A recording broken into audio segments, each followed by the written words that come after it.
तर फायनली मराठीतील मच्या बेटे चित्रपट दशावतार रिलीज झालेला आहे आणि मी तो आज जाऊन बघितला आणि चित्रपट बघताना असं खरंच वाटलं की यार मराठीमध्ये काहीतरी नवीन करायचा या लोकांनी प्रयत्न केलेला आहे। चित्रपटामध्ये काही गोष्टी तर खरंच खूप चांगल्या होत्या। उदाहरणार्थ चित्रपटामध्ये आपल्याला एक ब्लॅक पॅन्थर दाखवला जातो जो की तुम्ही ट्रेलरमध्ये सुद्धा बघितला असेल। त्याचे जे CGI आहे ना ते फारच चांगल्या प्रकारे करण्यात आलेले आहे। ते आपल्याला कुठेही चीप क्वालिटीचं वाटत नाही।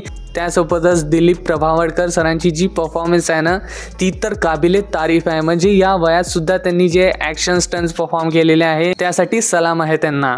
पण टीजर ट्रेलर बघितल्यानंतर ज्या अपेक्षा या चित्रपटापासून होत्या त्या अपेक्षांवर हा चित्रपट खरा उतरत नाही।